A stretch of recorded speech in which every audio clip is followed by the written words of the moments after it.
भारत और ऑस्ट्रेलिया के बीच खेली जा रही बॉर्डर गावस्कर ट्रॉफी की शुरुआत हुई है और आज पहला मुकाबला जो है वो पर्थ में खेला जा रहा है। और ऐसे में आपको बता दूं कि भारत के लिए जो शुरुआत है वो अच्छी नहीं रही है, क्योंकि 3 विकेट भारतीय टीम जो है वो गंवा चुकी है और विराट कोहली मात्र 5 रन बनाकर आउट हो चुके हैं। तो वहीं जॉस हेजलवुड ने विराट कोहली का विकेट लिया है। देवदत्त पडिक्कल बिना खाता खोले आउट हो चुके हैं। यशस्वी जायसवाल भी बिना कोई रन बनाए पवेलियन जो है वो वहां लौट चुके हैं। भारतीय टीम का स्कोर इस वक्त 40 रन 3 विकेट के नुकसान पर है, जहां ऋषभ पंत रन के स्कोर पर बैटिंग करते हुए नजर आ रहे हैं। हमारे स्पोर्ट्स एडिटर मनोज जोशी इस वक्त मेरे साथ जुड़ रहे हैं। बात करेंगे आज भारत और ऑस्ट्रेलिया के बीच इस बॉर्डर गावस्कर ट्रॉफी की पहले मैच की। सबसे पहले मनोज सर, बहुत बहुत स्वागत है। कितने बजे सुबह उठे हैं आप, क्योंकि एक स्पोर्ट्स एडिटर के नाते आपको तो काफी लंबे समय से इस सीरीज का इंतजार था। जी हाँ, बहुत मुद्दतें हो गई हैं जी। ऑस्ट्रेलिया वाले तो बहुत जल्दी जगा देते हैं और जब न्यूजीलैंड में होता है तो और भी जल्दी जगा देते हैं, तो अच्छा लगता है। और जब बहुत देर तक जगाना हो तो वहाँ हम वेस्ट इंडीज का इंतजार करते हैं, इंग्लैंड का इंतजार करते हैं। लेकिन ये ऑस्ट्रेलिया की सीरीज है और बहुत रोमांचक सीरीज है। और बॉर्डर गावस्कर ट्रॉफी पर तो दुनिया की नजरें टिकी होती हैं, क्योंकि दुनिया की नंबर 2 टीमें, मतलब ये कहिए कि टॉप 2 टीमें नंबर 1 और नंबर 2 वो आमने सामने है। सर, सबसे पहले मैं शुरुआत आपसे करूंगा पिच कैसी है ये जानकर, क्योंकि तमाम दर्शक जो इस वक्त हमारे साथ जुड़ रहे हैं, कई लोग ऐसे हैं जो अभी मैच देखना उन्होंने शुरू किया होगा, तो उन्हें ये नहीं पता कि आखिर 3 विकेट क्यों गिर गए हैं टीम इंडिया के। पिच कैसी है सर? देखिए, तो पिच जो है वैसे तो आमतौर पर जो पर्थ की जो दूसरी विकेट है, ये नई विकेट है पर्थ की। पिछले इसमें सिर्फ 4 ही मैच हुए हैं अभी तक। भारत इसमें यहाँ पर एक मैच हार भी चुका है 2018 में। पाकिस्तान हारा, न्यूजीलैंड हारा, वेस्ट इंडीज हारा। यानी जो टीम टॉस जीतकर पहले बल्लेबाजी करती है, ऑस्ट्रेलिया ने 4 बार पहले बल्लेबाजी की है और वो यहाँ जीती है। रही बात इस पिच की, आज के मैच की बात अगर हम करें तो ये पिच जो है यहाँ आमतौर पर बहुत उछाल होता है, लेकिन यहाँ इतना उछाल देखने को मिला नहीं है। यहाँ सीम मूवमेंट है, स्विंग बहुत अच्छा है।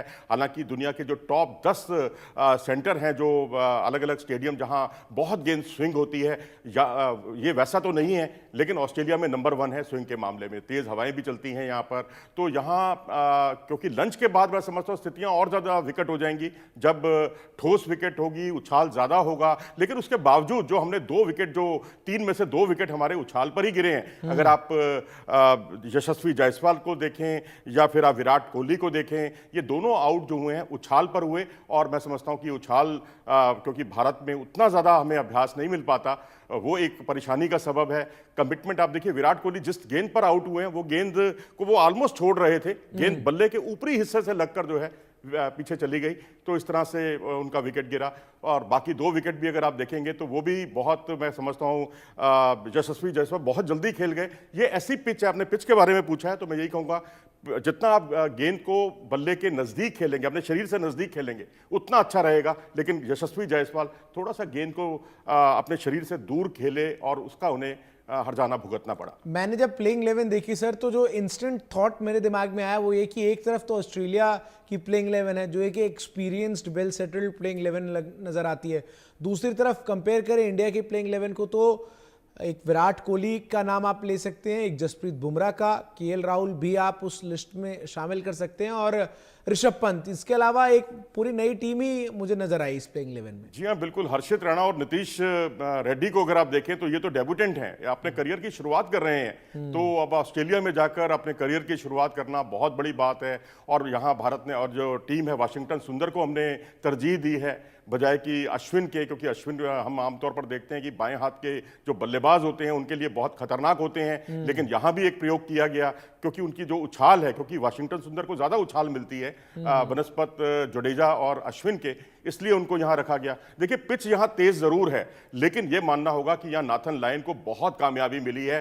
तीनों प्लेयर्स के जो विकेट्स हैं उनको मिला दिया जाए, वो अकेले नाथन लायन के हैं। यहाँ पर जो उन्होंने 8 पारियां हैं, 8 पारियों में उनके करीब 27 विकेट हैं, 4 मैचों में 27 विकेट, एक स्पिनर के, और वो भी पर्थ के मैदान पर।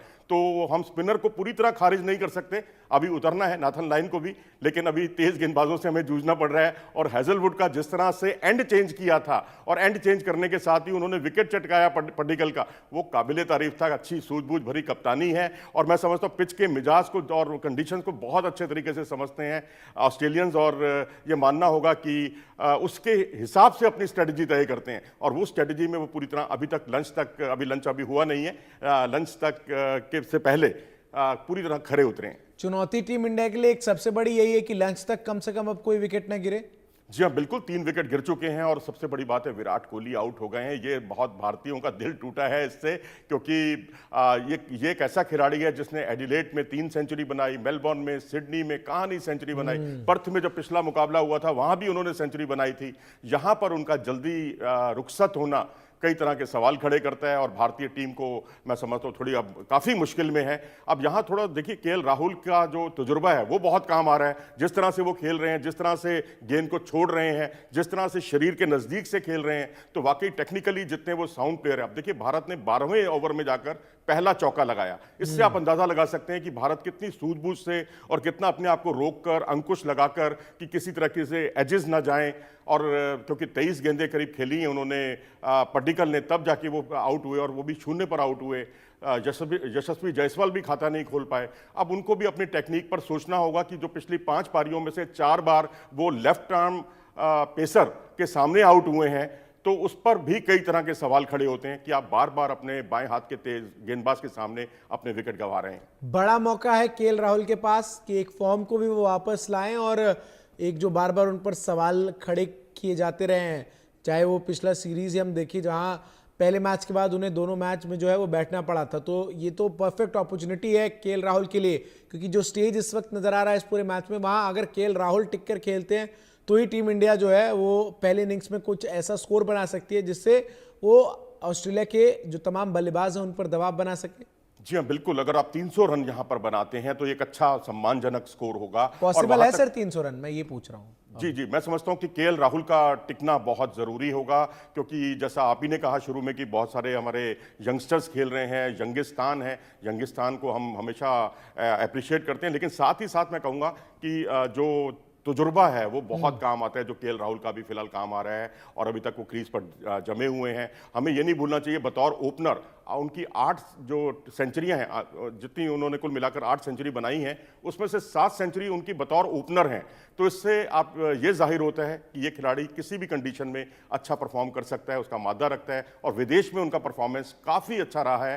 तो अब उनकी जो टेक्निक है, जो उनका टेम्परामेंट है, वो जो दूसरे छोर के जो बल्लेबाज हैं, चाहे वो यंगस्टर्स आए उनके सामने, उनको टिक कर खेलना होगा, बीच बीच में रन भी बनाने होंगे। बेहतर यही है कि आप स्ट्राइक रोटेट करें, उससे दबाव बनाएं, क्योंकि यदि आप बिल्कुल ही रन नहीं बना पाते और बिल्कुल टिक कर खेलने के अंदाज में विपक्षी गेंदबाज को अपने ऊपर हावी होने देते हैं तो स्थितियां और ज़्यादा खराब हो जाती हैं। ये बात पड्डीकल के और यशस्वी जायसवाल के विकेट से साबित हो गई है। क्रीज पर ऋषभ पंत भी हैं सर इस वक्त, और ऋषभ पंत वो नाम जिन्होंने ऑस्ट्रेलिया का घमंड ऑस्ट्रेलिया में चकनाचूर किया था पिछले बॉर्डर गवास्कर ट्रॉफी में। बहुत निगाहें और बहुत उम्मीदें ऋषभ पंत पर भी टिकी हुई हैं, क्योंकि इस पूरे सीरीज में अगर टीम इंडिया को इस सीरीज को जीतना है, मैचेस जीतने हैं, विश्व टेस्ट चैंपियनशिप का फाइनल मुकाबला खेलना है, तो ऋषभ पंत का चलना बहुत जरूरी है। जी हाँ, बिल्कुल। हम तो शुरू से यही कह रहे हैं कि विराट कोहली हो, ऋषभ पंत हो, जसप्रीत बुमराह हो, ये हमारे ऐसे ट्रम्प कार्ड हैं जो वाकई इनमें से कोई भी अगर चल जाता है तो टीम इंडिया के लिए ट्रम्प कार्ड साबित हो सकता है। उनकी ऑस्ट्रेलिया में 159 रन की पारी कौन भूल सकता है, उनकी 89 नॉट आउट रन की वो पारी जिसका आपने अभी थोड़ी देर पहले जिक्र किया, जो ब्रिस्बेन गाबा के मैदान में खेली गई थी। पुछल्ला बल्लेबाज रह गए थे सामने और उनके साथ उन्होंने उस टेल के साथ भारत को मैच जिता दिया और गाबा का गरूर तोड़ दिया था भारतीय टीम ने, और उसमें बहुत बड़ा हाथ था ऋषभ पंत का, शुभमन गिल का, हमारी यंगिस्तान का, और साथ में चेतेश्वर पुजारा ने जो बेस बनाया था वो भी काबिले तारीफ था, जो इस वक्त कमेंट्री पैनल में मौजूद हैं। तो मैं समझता हूं कि अब ऋषभ पंत को उसी पारी को याद रखना होगा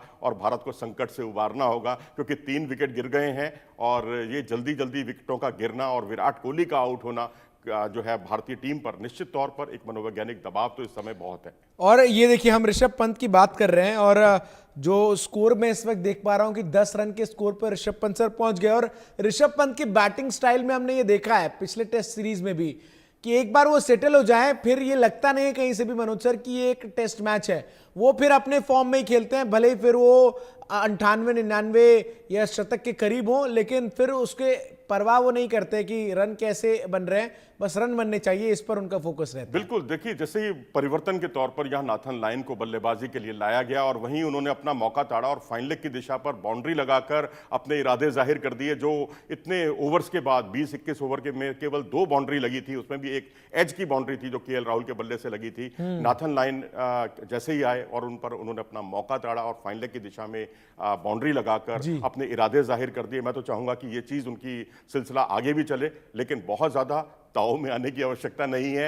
यंग वैसे काफी मैच्योर्ड है वो, अब उस तरह से वो शॉट नहीं खेलते कि जैसे एक बाउंड्री है तो अगले बॉल पर भी बाउंड्री लगानी है, अगली बॉल को वो रोकने की कोशिश करते हैं अगर बॉल मारने वाली नहीं है तो मैं समझता हूं कि अब ऋषभ पंत से वही मैच्योरिटी की उम्मीद है जो उन्होंने गाबा ब्रिस्बेन में खेली, जो उन्होंने ऑस्ट्रेलिया में 159 रन की पारी खेली, जो उन्होंने लगातार अच्छी पारियां खेली हैं विदेशी जमीन पर, तो अब वो अगर केएल राहुल का साथ निभाते हैं तो मैं समझता हूं कि संकट से उबार सकते हैं भारतीय टीम को। नेथन लायन की बात हम कर रहे हैं सर, और हमने देखा भी है इंडिया के खिलाफ तो विशेष तौर पर नेथन लायन जो है उनका प्रदर्शन और भी ज्यादा जो है निखर कर सामने आता है।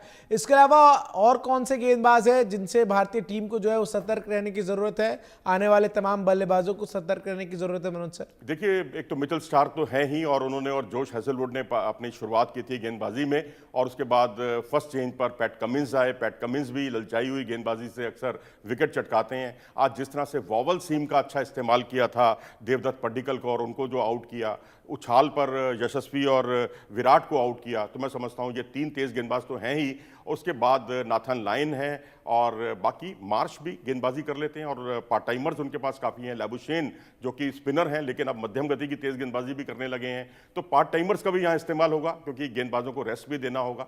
टेस्ट मैच है, 5 दिन की इसकी अवधि होती है, लेकिन अब यही है कि भारतीय टीम यहाँ कमिटमेंट के साथ, टेम्परामेंट के साथ, लेकिन साथ में स्ट्राइक रोटेट करके रन गति को जरूर आगे बढ़ाएं। रन गति को आगे नहीं बढ़ाएंगे तो कहीं पड्डीकल जैसा या यशस्वी जैसा हाल ना हो जाए कि आप डिफेंस ही करते रह जाएं और विकेटें गिरती चली जाएं। बिल्कुल, स्ट्राइक जो है वो रोटेट की जाए, ये तो इंपॉर्टेंट है ही सर, लेकिन एक और अहम चीज जिस पर हम बात जरूर कर ले वो है जसप्रीत बुमराह। उनकी कप्तानी में टीम इंडिया ये मैच खेल रही है। बुमराह बतौर कप्तान किस तरीके से, क्या कुछ उम्मीदें आप उनसे लगाए हुए हैं सर? देखिए, एक बार बर्मिंघम में वो पहले भी टेस्ट मैच की कप्तानी कर चुके हैं, हालांकि मैच भारत नहीं जीत पाया था, और उसके अलावा T20 क्रिकेट में आयरलैंड के खिलाफ उन्होंने टीम की कमान संभाली थी।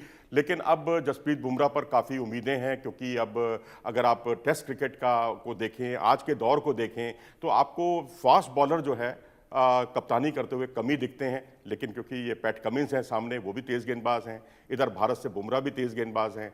ऐसा हमने न्यूजीलैंड और ऑस्ट्रेलिया की सीरीज़ में भी देखा, जब एक तरफ से टिम साउदी कप्तानी कर रहे थे जो कि तेज़ गेंदबाज हैं न्यूजीलैंड के, एक तरफ से पैट कमिंस गेंदबाजी कर रहे थे। ऐसे ही कपिल देव ने 1983 का जो वर्ल्ड कप जीता, वो भी तेज़ गेंदबाज थे बतौर कप्तान। तो जसप्रीत बुमराह ने कहा भी, कल उनसे जब प्रेस कॉन्फ्रेंस में पूछा गया तो उनका सर देखिए, हम बात कर रहे थे और इस बीच एक बड़ा झटका टीम इंडिया को लग चुका है। केएल राहुल भी सर आउट हो गए।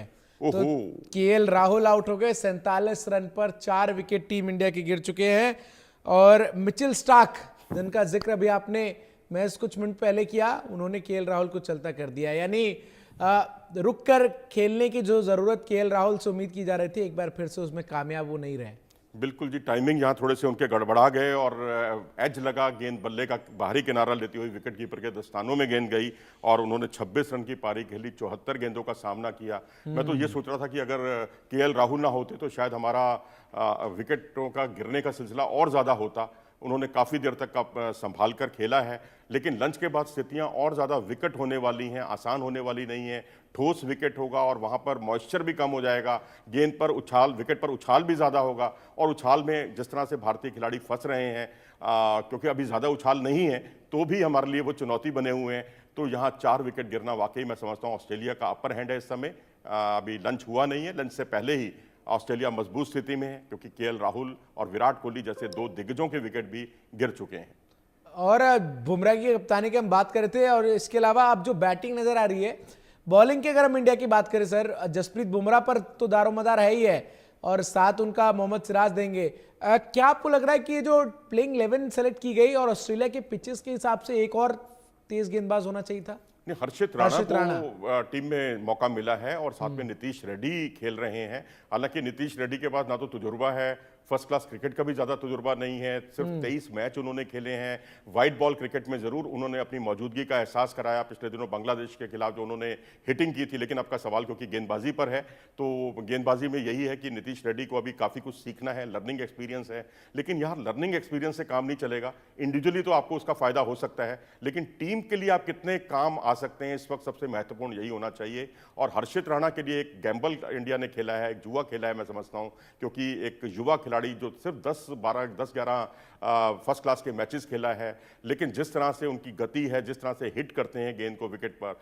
और संजय मांजरेकर ने तो बहुत पहले कह दिया था कि T20 वर्ल्ड कप में उनको चुनना चाहिए था, क्योंकि जो उन्होंने IPL में 20 लाख की धनराशि में जो काम कर दिया, वो 20 करोड़ से ऊपर की धनराशि में मिचेल स्टार्क और कमिंस भी नहीं कर पाए थे जो हर्षित राणा ने किया था। लेकिन वो क्योंकि मिजाज अलग था, पिच का मिजाज अलग था, वो T20 क्रिकेट था, सबसे छोटा फॉर्मेट था, यहाँ उनका बड़ा इम्तिहान है, जहाँ टेम्परामेंट की उनके बहुत उसकी कड़ी परीक्षा होने वाली है। तो यहाँ मैं समझता हूँ हर्षित राणा भी एक एसेट साबित हो सकते हैं। अगर जैसा उन्होंने भारत में प्रदर्शन किया, अगर ऐसा ही प्रदर्शन उन्होंने वहां कर दिखाया, सर, अभी जो स्थिति है टीम इंडिया की, गिरेंगे जैसे कि हमारे विकेट गिर रहे हैं, उनके विकेट भी इसी तरह से गिरेंगे अगर बुमराह और सिराज को एक अन्य गेंदबाज का अच्छा साथ मिल जाए तो। अभी जो स्थिति है टीम इंडिया की, इसमें क्या स्कोर आप एंटिसिपेट कर रहे हैं? क्योंकि 4 विकेट गिर चुके हैं लंच से पहले, लंच के बाद आप कह रहे हैं मामला और जो है वो पिच के लिहाज से बैट्समैन के लिए मुश्किल होगा। तो ऐसे में मुझे तो जो परिस्थितियां लग रही है मनोज सर की, अगर 150 प्लस भी इंडिया बना ले